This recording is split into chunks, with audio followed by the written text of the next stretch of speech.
এখানে রান্না করব, সেক্ষেত্রে পেঁয়াজটা বেশি একটা ভাজা করব না, কারণ এটা হচ্ছে নতুন পেঁয়াজ।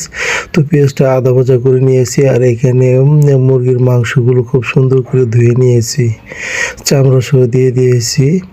তো এটাকে সুন্দর করে ভাজি বা আপনারা যেটাই বলেন ভুনা, তো সেটাই করবো আর কি, ভাজি ভুনা আর কি। তো সাথে এখানে কাঁচামরিচ গোটা, মশলা গোটা ওগুলো সবই দিয়ে দিচ্ছি। এখানে মশলার ভিতরে দিয়ে দেওয়া হয়েছে দারচিনি, এলাচি, তেজপাতা, লবঙ্গ এবং হচ্ছে এলাচ, আদা রসুন পেস্ট, এগুলো সম্পূর্ণ মশলা এখানে দিয়ে দিচ্ছি এবং সাথে গরম মশলাও দিয়ে দিব।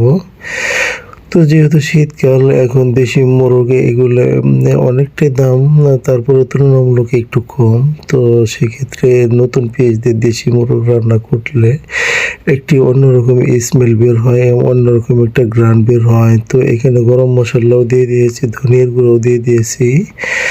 তো এখানে পরিমাণ মতো হলুদ এবং কাশ্মীরি শুকনো মরিচের ফাঁকি, সেটাও দিয়ে এখন মেখে নিচ্ছি। আর আপনারা জানেন যে শীতকালে দেশি মোরগ খাইতে অনেকটা টেস্টি লাগে। আর আজকের এই দেশি মোরগ রান্না করে খাবো হচ্ছে চিনি গুঁড়ো চাউলের পোলাও রান্না করব, তো সেই পোলাওয়ের সাথে খাবো। আমি এখন এইগুলোকে সুন্দর করে মেখে নিচ্ছি। তো মেখে নেওয়ার পরে এখন ঢাকনা দিয়ে ঢেকে 10 মিনিট পরে উঁচু করে দিয়েছি। এখানে মাংসের ভিতর থেকে একটু পানি ছেড়ে দিয়েছিল, তো এখন ভালো করে এটাকে সুন্দর করে ভুনা করে নিব।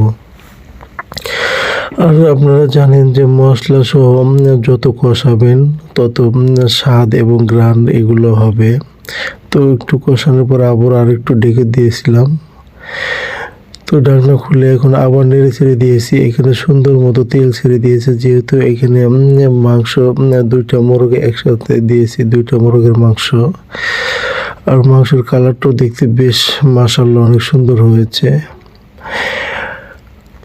আপারা ভাইয়েরা যারা রান্না করতে পারেন তারা তো জানেন রান্না করতে আসলে একটা ভালোবাসার প্রয়োজন হয়। তো এখানে খুব সুন্দরভাবে কষিয়ে তারপরে এখানে পরিমাণ মতো ঝোল দিয়ে দিয়েছি। যেহেতু আমি একটু ভাজা ভুনা করবো, সেক্ষেত্রে আমি একটু গ্রেভি রাখবো। তো আমি পানি এখানে বেশি অ্যাড করব না, যতটুকু পানি দিলে সিদ্ধ হবে মাংসটা ততটুকু পানি দিয়ে ঢাকনা দিয়ে ঢেকে রেখেছি। এবং ঢাকনা উঠে দেখি যে খুব সুন্দর একটা কালার এখানে চলে আসছে।